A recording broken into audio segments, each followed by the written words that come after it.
मार्गस्य नेतारं वेतारं कर्मविवृतां ज्ञातारं विश्वतत्त्वानां वन्दे सद्गुणलब्धये वन्दे सद्गुणलब्धये।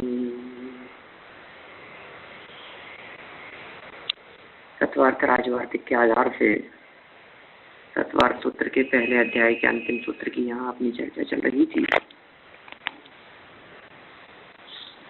आचार्य अकलंक देव नैगमादि 7 नयों की व्याख्या करते हुए यहाँ कह रहे हैं कि नैगम ने सत और असत को विषय करने वाला है, संग्रह ने मात्र सत पदार्थों को विषय करता है, पदार्थों को संग्रहित करके। व्यवहार में उनमें भेद डाल करके कथन करता है। ऋजु सूत्र ने वर्तमान पर्याय मात्र को ग्रहण करता है। इन 4 की अपनी यहाँ चर्चा हो चुकी है। आज 5, 6 और 7 इन 3 नयों का जो ग्रुप है, जो कि शब्द नय कहलाता है, इसके संदर्भ में हम यहाँ थोड़ी बहुत बात करते हैं। पेज नंबर 333 पेज है।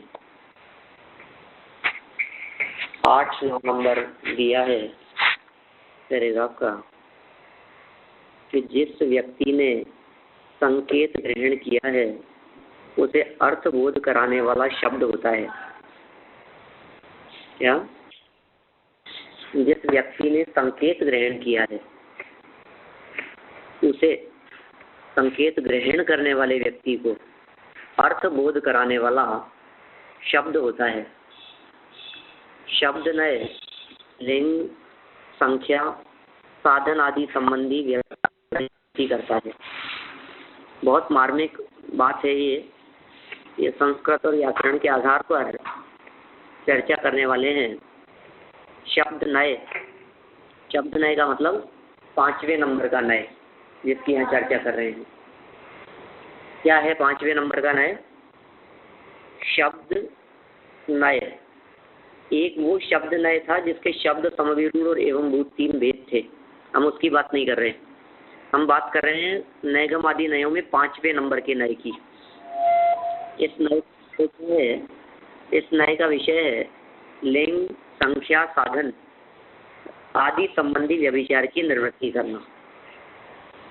अर्थात उसकी दृष्टि से ये व्यभिचार हो ही नहीं सकते, क्योंकि अन्य अर्थ का अन्य के साथ कोई संबंध नहीं है। वह व्याकरण शास्त्र के इन व्यभिचारों को न्याय नहीं मानता। व्याकरण शास्त्र के इन व्यभिचारों को वो न्याय नहीं मानता। कौन नहीं मानता? कि शब्द नय। अभी क्या है ये विषय, इनके संदर्भ में किस तरह का प्रतिपादन करता है? शब्द नय का चिंतन, शब्द नय का दृष्टिकोण, ये किस प्रकार का दृष्टिकोण है, उसकी चर्चा ये यहाँ करते हैं। कि लिंग व्यभिचार, व्यभिचार का सीधा सीधा सा अर्थ है सदोष कथन। सदोष कथन को व्यभिचार कहते हैं। अब किस प्रकार का सदोष कथन? कि लिंग के संदर्भ में सदोष कथन, संख्या के संदर्भ में सदोष कथन, साधन के संदर्भ में सदोष कथन, काल, उपग्रह, ऐसे अनेक कारण बतलाए हैं जिनके संदर्भ में शब्द ने यह कहता है कि भैया दुनिया में भले ही इनके संदर्भ में सदोष कथन चलते हों, लेकिन शब्द ने कहता है कि आपकी ये भाषा उचित नहीं है, आपके ये प्रयोग उचित नहीं है। इन्होंने यहाँ संस्कृत के कुछ उदाहरण देकर के इन प्रयोगों को सिद्ध करने का प्रयास किया है, इन बातों को समझाने का प्रयास किया है। देखिए, हम उन्हीं को आगे देखते हैं। लिंग व्यभिचार, स्त्रीलिंग के साथ पुल्लिंग का प्रयोग करना। जैसे तारका, स्वाति, क्या कह रहे हैं, स्त्रीलिंग के साथ पुल्लिंग का प्रयोग करना, और पुल्लिंग के साथ स्त्रीलिंग का प्रयोग, जैसे अवगमो विद्या, स्त्रीलिंग के साथ नपुंसक का प्रयोग, जैसे वीणा आतोद्यम। ठीक है, मतलब वीणा शब्द जो है ये स्त्रीलिंग है, और आतोद्यम ऐसे नपुंसक लिंग के साथ स्त्रीलिंग का प्रयोग, जैसे आयुधम शक्ति है। ये किस तरह के प्रयोग कर दिए इन्होंने। देखिए एक्चुअल में क्या होता है, आपको वस्तु स्थिति बतलाऊं मैं। शब्दों में भी संस्कृत के अंतर्गत सब शब्दों को, जो भी शब्द हैं उन सब शब्दों को स्त्रीलिंग, पुल्लिंग और नपुंसक लिंग इन रूपों में विभाजित किया गया है। मतलब शब्द ही, बहुत सारे शब्द ऐसे होते हैं जो स्त्रीलिंग शब्द होते हैं, बहुत सारे शब्द ऐसे होते हैं जो पुल्लिंग शब्द होते हैं, बहुत से शब्द ऐसे होते हैं जो नपुंसक लिंग शब्द होते हैं। शब्द ही उस प्रकार के होते हैं, शब्दों में ही स्त्रीलिंग, पुल्लिंग और नपुंसक लिंगत्व मौजूद है। ऐसी व्यवस्था है, वस्तु स्वरूप ही इसी प्रकार का है कुछ। ठीक है ना। संस्कृत भाषा के अंदर ही इस तरह के विविध प्रकार के लिंग वाले शब्द होते हैं। अब शब्द अलग है, और जो दूसरा शब्द उसके साथ में प्रयोग किया जा रहा है वो शब्द अलग लिंग का है। मैं कह रहे हैं ये प्रयोग नहीं होगा। आप इसको हिंदी लैंग्वेज में यदि अपन समझने की कोशिश करें तो हम इस विचार को इस तरह का कह सकते हैं, जैसे मान लीजिए किसी पुल्लिंग व्यक्ति के साथ में हम जो उसके लिए भाषा प्रयोग कर रहे हैं या वाक्य आदि का जो प्रयोग कर रहे हैं वो कैसे प्रयोग होंगे, पुल्लिंग ही प्रयोग होनी चाहिए। ठीक है ना। पुल्लिंग के साथ में पुल्लिंग प्रयोग होनी चाहिए, स्त्रीलिंग के साथ में स्त्रीलिंग प्रयोग होनी चाहिए। हमने कहा राम बाजार जाती है, इधर सिंपल सा कथन क्या होना चाहिए, राम बाजार जाता है। जाती है स्त्रीलिंग होता है, राम पुल्लिंग है ना। तो राम रोटी खाती है या राम रोटी खाता है। तो पुल्लिंग के साथ में जो स्त्रीलिंग के प्रयोग किया है ये व्यभिचार है। बोले ये ऐसे ही आपको भाषा का ज्ञान नहीं है इसलिए आप इस तरह की बात करते हो। ये तीनों प्रकार के नए, जिन नयों की हम आगे बात करने वाले हैं, शब्द नय, समविरूढ़ नय और एवं भूत नय। शब्द, समविरूढ़ और एवं भूत, ये तीनों प्रकार के नय व्याकरण संबंधी अशुद्धियों को या कमियों को या समझिए हमारी भाषा शैली को निर्दोष बनाने का काम करते हैं। हमारी भाषा, हमारी शैली किस प्रकार से निर्दोष हो सकती है यह कथन करना इन नयों का काम है। तो लिंग व्यभिचार के संदर्भ में आपको बात समझ में आई ना, क्या कहना चाहते हैं, किस प्रकार के प्रयोग होंगे। गलत प्रयोग नहीं होंगे। यदि गलत प्रयोग किए जा रहे हैं तो शब्द नय कहता है कि आप भाषा के जानकार नहीं हैं, आपकी ये पोल पट्टी नहीं चलेगी, आपको भाषा का परफेक्ट ज्ञान होना चाहिए। इसी तरह से संख्या के संदर्भ में बात हो जाती है। क्या, देखिए संख्या व्यभिचार में क्या कहते हैं, एक वचन के स्थान में द्विवचन का प्रयोग। अब वचन तीन होते हैं, एक वचन, द्विवचन और बहुवचन, ये संख्या है। ठीक है ना। माने संस्कृत में लिंग तीन है शब्दों में, स्त्रीलिंग, पुल्लिंग, नपुंसक लिंग। संख्या भी तीन है, एक वचन, द्विवचन, बहुवचन। ठीक है। जैसे नक्षत्रम पुनर्वसु, नक्षत्रम पुनर्वसु, एक वचन के स्थान में बहुवचन, जैसे नक्षत्रम शतभिषज। नक्षत्रम ये एक वचन है, ये शतभिषज है, ये बहुवचन है। ठीक है। द्विवचन के स्थान में एक वचन, जैसे गौदौ ग्रामे है, और द्विवचन के स्थान में बहुवचन, जैसे पुनर्वसु पंचतार का, पुनर्वसु द्विवचन था और पंचतार का बहुवचन था, तो द्विवचन के स्थान पर बहुवचन का प्रयोग, बहुवचन के स्थान में एक वचन का प्रयोग, जैसे आम्रावनम, आम्रा बहुवचन है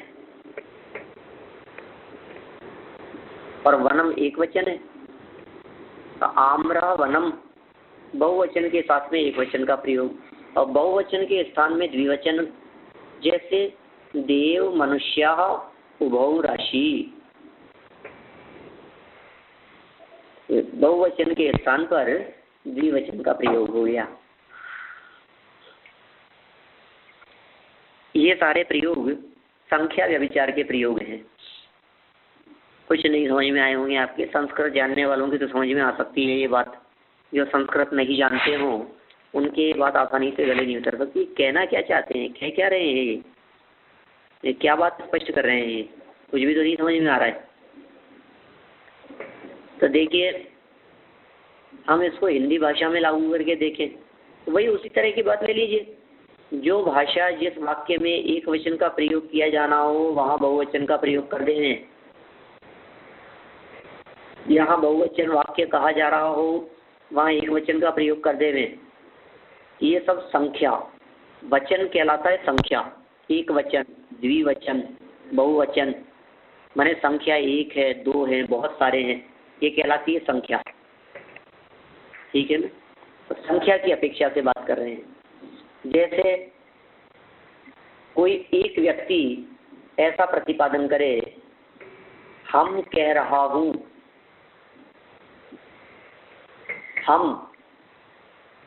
हम शब्द कितनों के लिए, एक के लिए नहीं आता हम शब्द का प्रयोग। हम शब्द का प्रयोग कुछ लोगों के लिए होता है, हम लोग, हम सब। हम बहुवचन है और करता हूं ये एक वचन है। सही वाक्य क्या होना चाहिए, मैं करता हूं या हम करते हैं। हम करता हूं नहीं, हम करते हैं, और मैं करते हैं नहीं, मैं करते हैं नहीं, मैं करता हूं। करते बहुवचन है। हिंदी में तो ख्याल में आती है बात, किसके साथ में किस तरह का प्रयोग होवे, है ना। इसकी सावधानी की बात यहाँ चल रही है संख्या व्यभिचार के संदर्भ में। ठीक है, देखिए जैसे साधन व्यभिचार क्या कह रहे हैं, परिहास में मध्यम पुरुष के स्थान में उत्तम पुरुष और उत्तम पुरुष के स्थान में मध्यम पुरुष का प्रयोग करना। जैसे एहि मन्ये रथेन यास्यसि, नहीं यास्यसि या तस्य पिता। इसका प्रकृत रूप यह है, त्वम एहि त्वम मन्यसे यत् अहम रथेन यास्यामि, त्वम न ही यास्यसि ते पिता अग्रे यातः। यहाँ मन्यसे के स्थान में मन्य का तथा यास्यामी के स्थान में यास्यसि का प्रयोग हुआ है। ठीक है, मतलब अपनी बात चल रही है कि सामने वाले की बात चल रही है कि किसी थर्ड पार्टी की बात चल रही है, उनमें किसके स्थान पर कैसे वाक्य का प्रयोग होना चाहिए, सो बात यहाँ कही है, उसमें भी सावधानी। ये सारे प्रयोग 1,500-2 हजार वर्ष पुराने प्रयोग हैं उस समय की भाषा के अनुसार। इसी तरह से देखिए अपन काल व्यभिचार और पढ़ लेते हैं, अब हम बात करेंगे इसके संदर्भ में भी। काल व्यभिचार क्या चीज है, जिसने विश्व को देख लिया ऐसा विश्व दृश्वा पुत्र उत्पन्न होगा। क्या मतलब, काल व्यभिचार नहीं समझ में आया आपको इस वाक्य में। जिसने विश्व को देख लिया ऐसा विश्व दृश्वा पुत्र उत्पन्न होगा।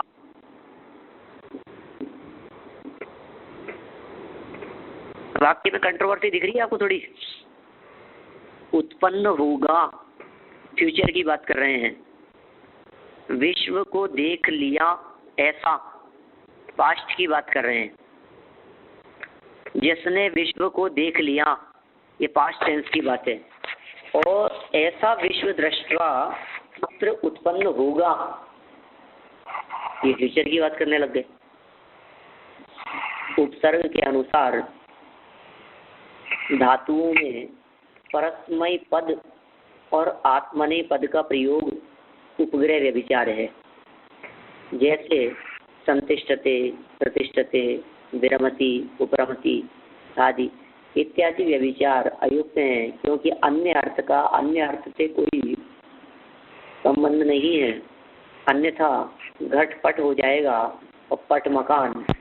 अतः यथा लिंग, यथा वचन, यथा साधन प्रयोग करना चाहिए। बस ये खत्म हो गई यहाँ इसकी बात।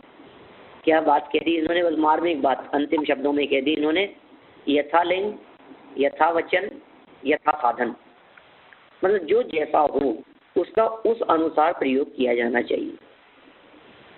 फिर अन्य के साथ में अन्य का नहीं, अन्य के साथ में अन्य का नहीं। व्यभिचार यही तो कहलाता है। और कैसे कहते हैं व्यभिचार? जिस किस योग्य के साथ में न होकर के अयोग्य अन्य के साथ में हमने संबंध जोड़ दिया, यही तो कहलाता है व्यभिचार। और क्या होता है? देखिए आप, अब इसको अपन, ये तो सारे जो प्रयोग इन्होंने किए हैं ना, ये सारे प्रयोग तो इन्होंने पुरानी भाषा के किए हैं। वर्तमान लैंग्वेज के संदर्भ में अपन लगा सकते हैं। हमारे बोलचाल की भाषा में इस तरह के प्रयोगों को हम देख सकते हैं। हिंदी को इंग्लिश में मिला करके, इंग्लिश को हिंदी में मिला करके, हिंदी में संस्कृत के संस्कृत में, या हिंदी में उर्दू के शब्द हैं, किसी के साथ में किन्हीं शब्दों का प्रयोग। और कोई शब्द किसी लैंग्वेज का है और उसके साथ में उसकी जो व्याकरण आदि जो अप्लाई की जा रही है वो किसी दूसरी लैंग्वेज की है, तो और ज़्यादा अटपटी बातें हो जाती है। ठीक है ना? जैसे हम बात करें, कुछ भी शब्द समझ लीजिए आप, हिंदी इंग्लिश मिक्सअप तो आजकल ऐसे चल गई है। आजकल ना हिंदी शुद्ध रही है ना इंग्लिश शुद्ध रही है, वो हिंदी और इंग्लिश मिलकर के इंग्लिश हो गई है, ऐसा बोलते हैं हमारे यहाँ। इंग्लिश, हिंदी और इंग्लिश दोनों मिलकर के। नहीं को कौन, क्या ये नहीं को कौन सा नहीं कहेंगे? यही इंग्लिश शब्द ना ही निषेध करता है उसका। भाषा व्यभिचार है वो, एक भाषा में दूसरी भाषा के शब्दों का प्रयोग किया जाना। अब इसके तो बहुत सारे प्रयोग हो सकते हैं। जैसे कुछ इंग्लिश के शब्द हैं, उनमें हम लोग यहाँ इंडिया में क्या होता है, उन इंग्लिश के शब्दों के साथ में हिंदी की व्याकरण अप्लाई कर देते हैं। जैसे बताऊं, ऑफिसों में, हमारे यहाँ क्या कहते हैं, ऑफिसों में काम नहीं होता। ऑफिसों में, ऑफिस तो इंग्लिश का शब्द है और उसमें हमने बहुवचन उसको कर दिया क्या, हिंदी की व्याकरण से। जैसे लाइटें बंद कर दो, बिना मतलब लाइटें नहीं जलनी चाहिए। लाइटें कि लाइट्स? ट्रेनों का टाइम बदलता रहता है। ट्रेनों का, ट्रेन और ट्रेनों समझ लीजिए आप। स्कूलों में पढ़ाई नहीं होती आजकल, सब स्कूलों की हालत खराब है।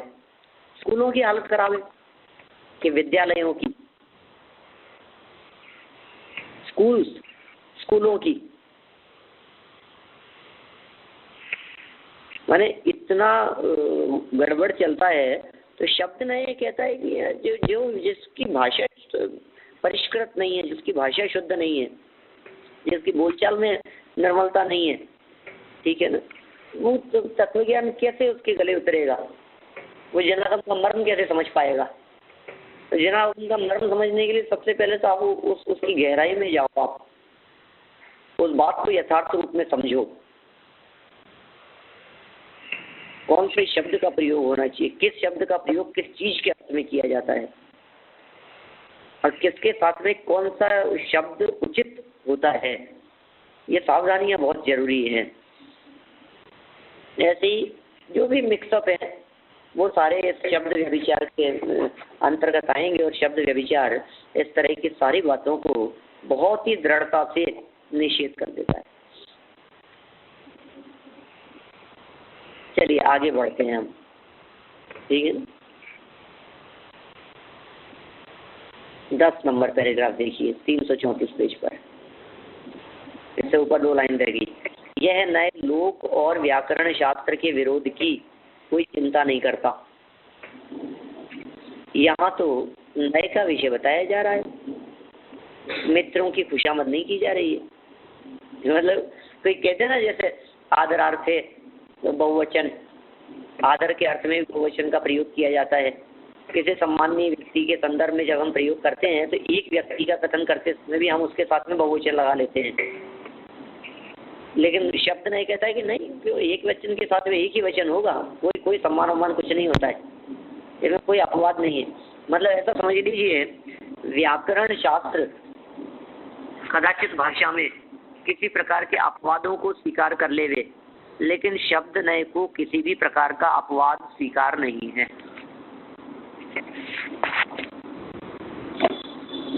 शब्द नय कोई अपवाद नहीं मानता। क्या शब्द नय कहता है कि हम अपवाद नहीं मानते, जो नियम बतला दिए बस बिल्कुल उस लकीर पर ही चलना है, उससे किंचित कम नहीं और किंचित अधिक नहीं।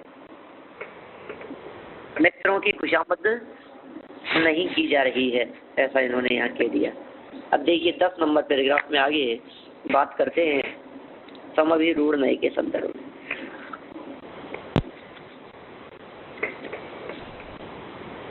अनेक अर्थों को छोड़कर किसी एक अर्थ में मुख्यता से रूढ़ होने को समभिरूढ़ नय कहते हैं। ये तो हो गया इसकी व्याख्या एक लाइन में, इसका अर्थ, इसकी परिभाषा, जो कुछ भी समझे आप। अनेक अर्थों को छोड़कर किसी एक अर्थ में मुख्यता से रूढ़ होने को समभिरूढ़ नय कहते हैं। बहुत सारे अर्थों को छोड़ दिया, एक शब्द के बहुत सारे अर्थ होते हैं, लेकिन उसमें से किसी एक पर्टिकुलर अर्थ के अंदर उस शब्द को समझा जाए। हमेशा जब भी उस शब्द का प्रयोग किया जाए तो उसका एक ही अर्थ माना जाए, बाकी और बहुत सारे अर्थ होंगे उनकी तरफ ध्यान नहीं दिया जाए, ऐसा समभिरूढ़ नय का कहना है। आप उसके इधर उधर के अर्थ नय निकालें। देखिए गौर शब्द का उदाहरण दिया है, आगे नीचे बढ़ते हैं अपन। जैसे सूक्ष्म क्रिया प्रतिपाती, शुक्ल ध्यान, अर्थ व्यंजन और योग की संक्रांति न होने से मात्र सूक्ष्म काय योग में परिनिष्ठित हो जाता है, उसी तरह गौ आदि शब्द वाणी, पृथ्वी आदि 11 अर्थों में प्रयुक्त होने पर भी, देखो गौ शब्द का प्रयोग कर रहे हैं। गौ शब्द का जानते हैं, गौ शब्द का मतलब होता है गाय। गौ शब्द गाय के अर्थ में रूढ़ है। रूढ़ मतलब रूढ़ी, रूढ़िवादिता, परंपरा, चली आया, जो जैसा चला आया है उसी अर्थ में है। गौ आदि शब्द, गौ का अर्थ होता है वाणी, वाणी भी होता है। गौ शब्द का अर्थ पृथ्वी भी होता है। इस तरह से 11 अर्थों में प्रयुक्त होने पर भी सबको छोड़कर मात्र एक सासनादी वाली गाय में रूढ़ हो जाता है। गौ शब्द किस अर्थ में रूढ़ हो गया? गाय के अर्थ में रूढ़ हो गया। गौ शब्द के प्रयोग कितने? अब वो कोई पृथ्वी को बतलाना हो या वाणी को कहना हो, मतलब किसी व्यक्ति की वाणी की प्रशंसा करनी हो और ये कहें कि साहब आपकी गौ तो बहुत अच्छी है, अब वो क्या समझेगा? हमारी गौ बहुत अच्छी है, क्या कहना चाह रहा है? हमारी गौ बहुत अच्छी है। आप किसी विद्वान को ये कहो, अरे पंडित जी आपकी गौ ने तो गजब कर दिया, गौ ने गजब कर दिया, नहीं समझ में आएगा ना उसके, तो वाणी कहना पड़ेगा। गौ शब्द का प्रयोग गाय के अर्थ में रूढ़ हो गया है, इसलिए हर व्यक्ति गौ शब्द का अर्थ गाय ही समझेगा। गौ शब्द का प्रयोग वाणी के अर्थ में नहीं किया जाना चाहिए, पृथ्वी के अर्थ में नहीं किया जाना चाहिए, और भी गौ शब्द के जितने प्रकार के अर्थ हैं उन अर्थों में गौ शब्द का प्रयोग नहीं होना चाहिए। माने समभिरूढ़ में ये कह रहे हैं जिसमें रूढ़ है आप उसी की बात करेंगे, जो जिस चीज के अर्थ में प्रसिद्ध है आप उसी का कथन करेंगे, आप किसी और का कथन नहीं करेंगे, आप किसी और का वर्णन नहीं करेंगे, आप किसी और की चर्चा नहीं करेंगे। होंगे और बहुत सारे अर्थ, हमें उनसे कोई मतलब नहीं है। हमें मतलब इस बात से है कि इसका प्रसिद्ध अर्थ कौन सा है, यह शब्द किस अर्थ में प्रसिद्ध है। रूढ़, रूढ़ शब्द का अर्थ है प्रसिद्ध। समभिरूढ़, रूढ़ माने क्या, प्रसिद्ध, किस अर्थ में प्रसिद्ध है। देखिए, अथवा शब्द का प्रयोग अर्थ ज्ञान के लिए किया जाता है। जब एक शब्द से अर्थबोध हो जाता है तब उसी में अन्य पर्यायवाची शब्दों का प्रयोग निरर्थक है, ऐसा कहना है समभिरूढ़ ने का। कोई पर्यायवाची शब्दों की जरूरत नहीं है। जब एक ही शब्द से काम चल सकता है तो उसी काम के लिए दूसरे पर्यायवाची शब्दों का प्रयोग क्यों किया जाए। शब्द भेद से अर्थ भेद होना ही चाहिए। जैसे ईंधन क्रिया से इंद्र, क्या कह रहे हैं, शब्द भेद से अर्थ भेद होना ही चाहिए। जैसे ईंधन क्रिया से इंद्र, शासन या शक्ति के कारण शक्र और पुरदारण से पुरंदर, तीन बातें कह दी। इंद्र, शक्र, पुरंदर। इंद्र ईंधन क्रिया करे सो इंद्र, शक्र सामर्थ्य का सूचक होवे, शासन करे वो शक्र, और पुरंदर नगरों का विभाजन करे, वो जो प्रक्रिया उसकी जो चलती हो, ऐसा अर्थ है पुरंदर का। अब इन तीनों के तो तीनों शब्द न्यारे न्यारे हैं, तो मतलब तीनों शब्द अलग अलग विशेषता की ओर इंडिकेट कर रहे हैं। किसी एक व्यक्ति को यदि तीन नामों से पुकारा जाता है तो वो तीन नाम उसकी अलग अलग विशेषताओं को इंगित करते हैं। अथवा जो जहाँ अधिरूढ़ है वहीं उसका मुख्य रूप से प्रयोग करना समभिरूढ़ है। क्या कह रहे हैं, जो जहाँ अधिरूढ़ है माने प्रसिद्ध है वहीं उसका मुख्य रूप से प्रयोग करना समभिरूढ़ है। जैसे किसी ने पूछा आप कहाँ हैं, तो समभिरूढ़ ने उत्तर देगा अपने स्वरूप में, क्योंकि अन्य पदार्थ की अन्यत्र वृत्ति नहीं हो सकती, अन्यथा ज्ञानादि और रूपादि की भी आकाश में वृत्ति होनी चाहिए।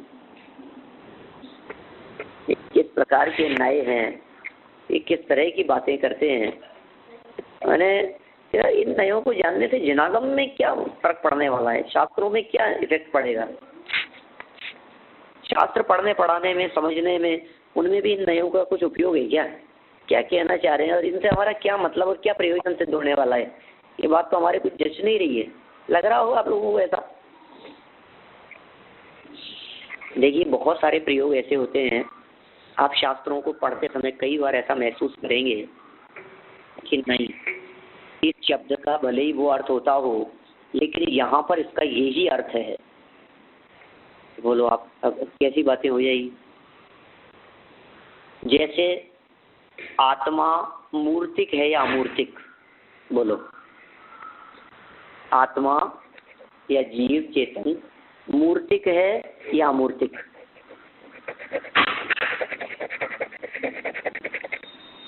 बोलिए क्या कहना है आपका।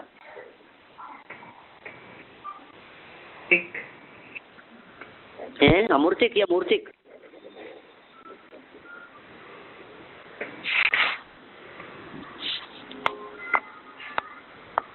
अमूर्तिक ही है ना। और यदि मैं कहूँ आत्मा मूर्तिक है तो आप क्या कहेंगे। यदि मैं आत्मा को, जीव को मूर्तिक कहूँ तो आपका क्या कहना है।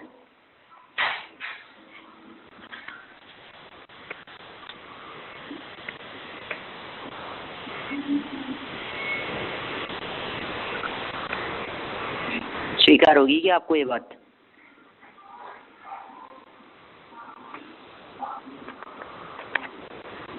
नहीं, मतलब केवली को तो आत्मा दिखती है, तो सबके लिए मूर्ति के ऐसा भी नहीं है। हाँ, एक तर्क तो ये हो गया, ठीक बात है कि केवली को तो आत्मा दिखाई देती है, इसलिए सबके लिए अमूर्ति को ये बात कैसे कही जा सकती है। ठीक है, और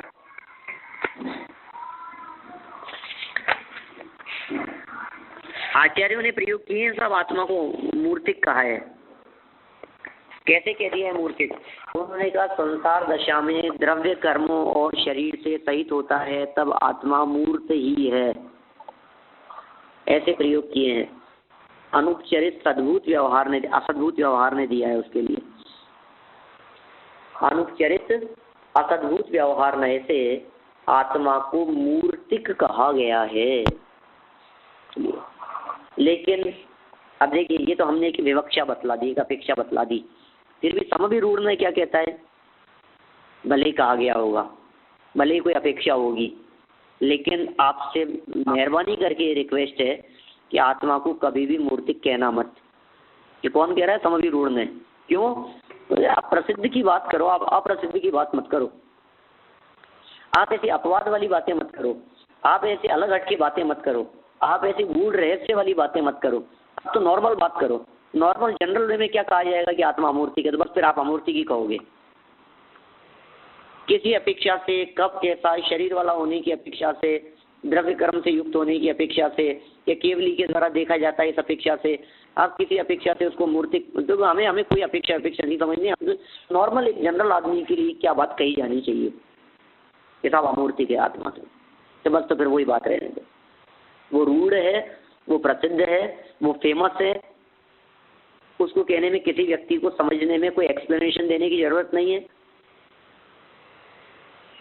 तो ये समभिरूढ़ का कहना है, जिस चीज का प्रतिपादन करने के लिए या जो कोई प्रतिपादन किया जाए उसको सामने वाले व्यक्ति को समझने के लिए किसी एक्सप्लेनेशन की जरूरत ना हुए,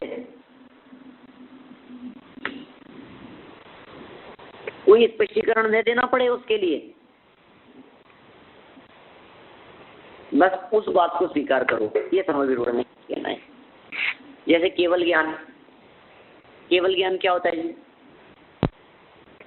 दुनिया में किसी भी व्यक्ति से पूछ लो केवल ज्ञान क्या होता है, तो वो यही कहेगा मात्र ज्ञान, ओनली नॉलेज। ओनली नॉलेज को केवल ज्ञान कहते हैं, जबकि ऐसा नहीं। हमारे यहाँ केवल ज्ञान का अर्थ मात्र ज्ञान नहीं। केवल ज्ञान शब्द समभिरूढ़ की दृष्टि से देखो तो जैन परंपरा में, जनागम में, जैन आगम ग्रंथों में केवल ज्ञान शब्द का प्रयोग शायिक ज्ञान के अर्थ में, पूर्ण ज्ञान के अर्थ में, लोकालोक को जानने वाले ज्ञान के अर्थ में किया जाता है। क्या ख्याल में आ रही है बात? लोकालोक को जानने वाले के अर्थ में है शायिक ज्ञान का प्रयोग, केवल ज्ञान का प्रयोग वो समभिरूढ़ का प्रयोग है। अब अंतिम एक और बच्चा है अपना, जिसका नाम है एवं भूतनय।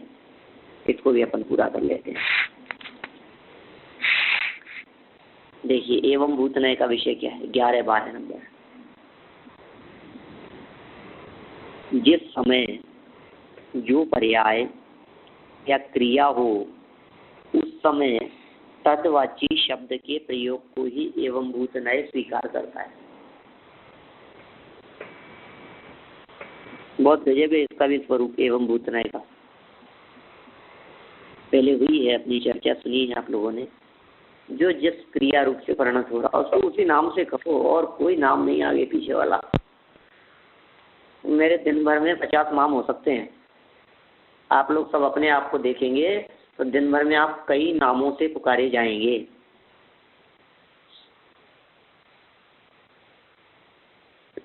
देखिए आप, बहुत सारे नाम हो सकते हैं आपके। पूजन जब आप करते हैं तब आप पुजारी कहलाते हैं, जब आप प्रवचन सुन रहे होते हैं तब आप श्रोता कहलाते हैं, जब आप कुछ बता रहे होते हैं, समझाने की चेष्टा कर रहे होते हैं, तब आप वक्ता होते हैं।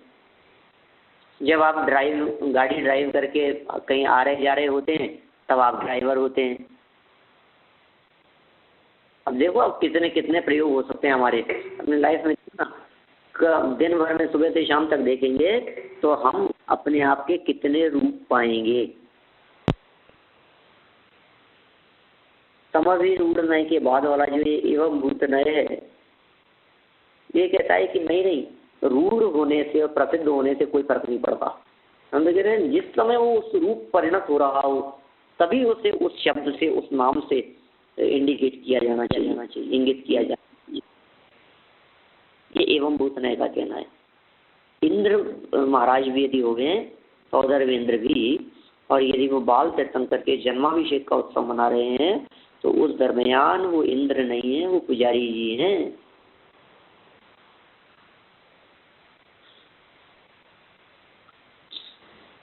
ऐसे प्रयोग खूब मिलेंगे आपको आगम में। देखिए ये तो हो गया इसकी परिभाषा। जिस समय जो पर्याय या क्रिया हो, उस समय तद्वाची शब्द के प्रयोग को ही एवं भूत नय स्वीकार करता है। जिस समय ईंधन अर्थात परम ऐश्वर्य का अनुभव करे, उसी समय इंद्र कहा जाना चाहिए। नाम स्थापना द्रव्य निक्षेप की दशा में नहीं। देखो क्या कह रहे हैं, जिस समय ईंधन क्रिया करने में परम ऐश्वर्य का अनुभव करे। ईंधन का अर्थ क्या है? ऐश्वर्यवान, परम ऐश्वर्य का अनुभव करे, उस समय उसे इंद्र कहा जाना चाहिए। नाम नय से नहीं, स्थापना नय से नहीं, और द्रव्य नय से नहीं। नाम स्थापना और द्रव्य निक्षेप की दशा में नहीं। माने नाम निक्षेप क्या करता है? बिना गुण धर्म आदि की अपेक्षा से कथन करता है। स्थापना निक्षेप क्या करता है? किसी में कोई एक चीज की हमने स्थापना कर दी तो परमानेंट वही चलेगी। द्रव्य निक्षेप क्या करता है? भूत भावी बातों के आधार पर देखता है। देख रहे, इन तीनों के आधार पर नहीं चलता एवं भूत नय। एवं भूत नय भाव निक्षेप के आधार पर कार्य करता है। इसका विषय भाव निक्षेप है। भाव निक्षेप में जो बातें कही जाती है, स्वीकारी जाती है, उसे एवं भूत नय मानता है। देखिए, इसी तरह प्रत्येक शब्द का प्रयोग उस क्रिया में परिणत अवस्था में ही उचित है, अथवा यह नय जिस पर्याय में है उसी रूप में निश्चय करता है।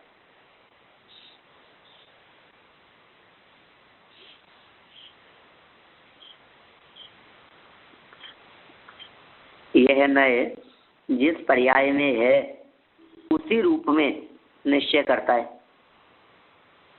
गौ जिस समय चलती है उसी समय गौ है, न तो बैठने की अवस्था में और न सोने की अवस्था में। क्या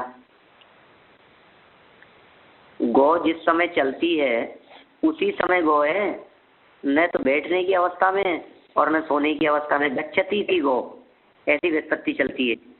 गाय की ऐसी व्याख्या चलती है कि जो चले सो गाय, गमन करे सो गाय। ठीक है ना?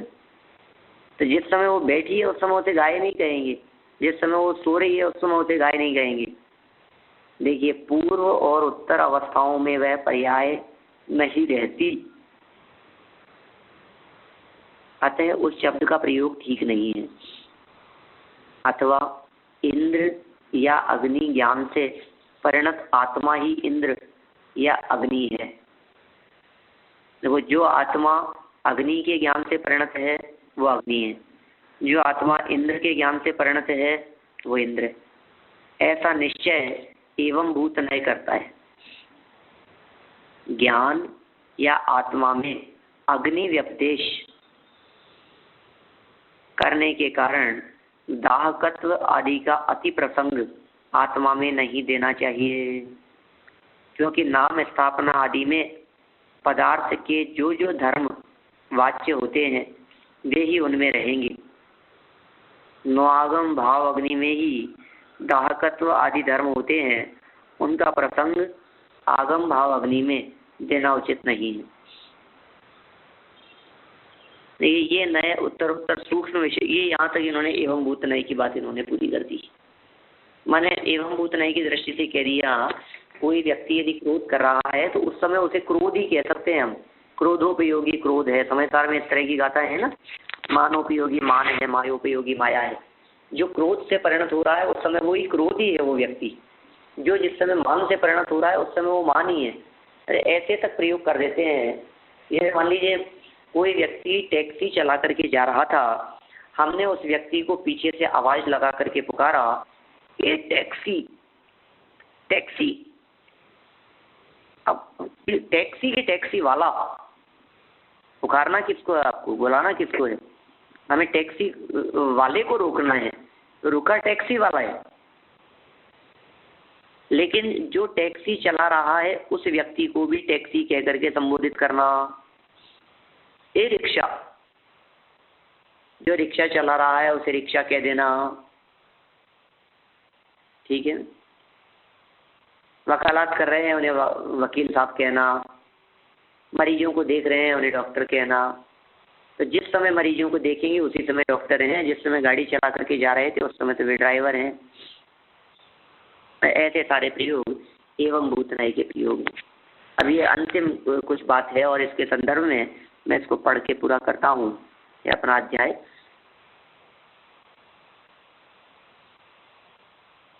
ये नए उत्तरोत्तर सूक्ष्म विषयक तथा पूर्व पूर्व हेतुक हैं, अतः इनका निर्दिष्ट क्रम के अनुसार निर्देश किया है। ये नए पूर्व पूर्व में वृद्ध और महाविषय वाले हैं और उत्तरोत्तर अनुकूल और अल्प विषय वाले हैं। ये सब इन नयों की ऐसी दशा है। पहले पहले के बड़े हैं और उससे नीचे के जितने भी नए हैं वो सब छोटी छोटी बातों को या अल्प अल्प बातों को विषय करने वाले हैं। विषय अल्प होता गया है या स्थूलता से सूक्ष्मता में आते चले गए हैं। अनंत शक्ति द्रव्य की हर एक शक्ति की अपेक्षा इनके बहुत भेद होते हैं। गौण मुख्य विवक्षा से परस्पर सापेक्ष होकर ये नए सम्यक दर्शन के कारण होते हैं और पुरुषार्थ क्रिया में समर्थ होते हैं।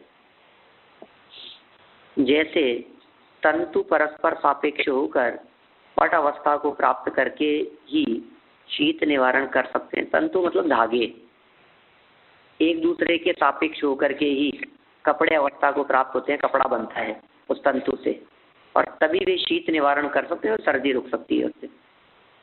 और स्वतंत्र दशा में न तो पट ही कहे जाते हैं और न शीत से रक्षा ही कर सकते हैं। बोलो, वे तंतु यदि अलग अलग हों, कोई व्यक्ति ये कहे कि साहब कपड़ा तो हमारे पास में नहीं है, लेकिन वो कपड़ा जिन धागों से बनता है वे धागे हैं, तो आप एक काम करो, इन धागों को ही ओढ़ लो। तो धागों को ओढ़ सकते हैं हम, धागों को पहन सकते हैं हम, क्या फर्क पड़ गया? धागे मुझे कपड़ा, उन्हीं धागों को मिलाने से तो कपड़ा बन गया है। ये धागे अलग अलग हैं, वो धागे मिल करके कपड़ा बन गया है। लेकिन भाई साहब, न तो वे कपड़ा नाम प्राप्त कर सकते हैं और न ही शीत से रक्षा ही करने में समर्थ हो सकते हैं। जिस प्रकार अकेला तंतु माने अकेला धागा पट के द्वारा होने वाली अर्थ क्रिया नहीं कर सकता, वैसे ही निरपेक्ष नय सम्यक ज्ञानोत्पत्ति नहीं कर सकते। निरपेक्ष नय, यदि वे अकेले नए हैं तो सम्यक ज्ञान की उत्पत्ति नहीं कर सकते। तंतु साध्य अर्थ क्रिया भी अपने अंशुओं की अपेक्षा रखकर ही कर सकता है।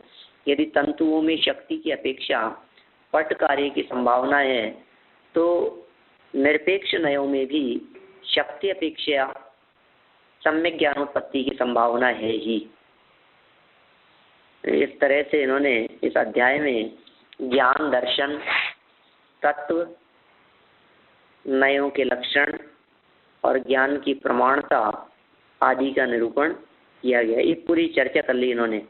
ज्ञान की चर्चा हो गई, दर्शन की चर्चा हो गई, तत्व की चर्चा हो गई, नयों के लक्षणों की चर्चा हो गई। ज्ञान की प्रामाणिकता की चर्चा, पूरे अध्याय की बात कह दी इन्होंने, इस अध्याय में क्या क्या कहा है उन सबका निरूपण किया है। तो प्रथम अध्याय समाप्त कह दिया यहाँ। लघु हव नृपति के वर अर्थात श्रेष्ठ ज्येष्ठ या श्रेष्ठ पुत्र निखिल विद्वत जनों के द्वारा जिनकी विद्या का लोहा माना जाता है, जो सज्जन पुरुषों के हृदयों को आह्लादित करने वाले हैं, वे अकलंक ब्रह्मा जयशील हैं। क्या कह रहे हैं? विद्वत निखिल ये नृपति के पुत्र हैं, ज्येष्ठ और श्रेष्ठ पुत्र, और संपूर्ण विश्व के विद्वत जनों के द्वारा जिनकी विद्या का लोहा माना जाता है, ऐसे सज्जन पुरुषों के हृदय को आह्लादित करने वाले हैं, वे अकलंक ब्रह्मा स्वयं ब्रह्मा स्वरूप हैं, वे जयशील हैं। इस प्रकार की बात इन्होंने यहाँ इस पहले अध्याय के रूप में की है। बहुत न्याय शैली और तार्किक शैली में इस ग्रंथ की रचना की गई है। प्रथम अध्याय अपना यहाँ परिपूर्ण हुआ। आगे द्वितीय अध्याय से अपन चर्चा को फिर आगे बढ़ाएंगे। अभी की चर्चा को विराम देते हैं। जनवाणी स्तुति।